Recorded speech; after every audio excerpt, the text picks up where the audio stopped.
High, মামার গায়ে হলুদের সকালবেলা আমি ঠিক এই শাড়িটা পরে রেডি হয়েছি। কীরকম লাগছে তোমরা জানিও। অনেকেই অলরেডি আমার থেকে শাড়ি ব্লাউজের লিঙ্ক চেয়েছো, আমাকে কমেন্ট করো, শাড়ি ব্লাউজ আর নেক পিসটার লিঙ্ক আমি তোমাদের দিয়ে দেবো ইনবক্সে। এই হচ্ছে আমার দিদু, 70 বছর বয়সী একজন মহিলা। ঠিক কিভাবে সবাইকে এক ছাদের তলায় ধরে রেখেছে বলে বোঝানো যাবে না। আর আমাকে দেখতে কেমন লাগছে অবশ্যই জানিও। এখানে ধীরে ধীরে গায়ে হলুদের সমস্ত নিয়মকানুনগুলো স্টার্ট হয়ে গেছে। দিদু গায়ে হলুদ লাগিয়ে দিচ্ছে। মামার বিয়ে দেখে না আমার নিজের বিয়ের কথা মনে পড়ে যাচ্ছিল, কারণ এই তো কিছুদিন হলো মনে হচ্ছে আমার বিয়েটা হয়েছে, গায়ে হলুদ হয়েছে, সব কিছু নিয়মকানুনগুলো হয়েছে। কত তাড়াতাড়ি এইসব দিনগুলো কেটে যায়। মাও গায়ে হলুদ লাগিয়ে দিচ্ছে। নিতবর দেখো কি কিউট নিতবর, ও একদম চুপচাপ বসে আছে, গায়ে হলুদ লাগাচ্ছে, সবাই ওকে লাগিয়ে দিচ্ছে।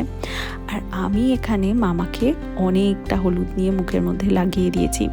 নিজের বিয়ের গায়ে হলুদ বলে কথা, একটু আধটু হলুদ দিলে আবার হয় নাকি, আমার একদম ভালো লাগে না, মনে হয় অনেকটা করে হলুদ নিয়ে লাগিয়ে দিই।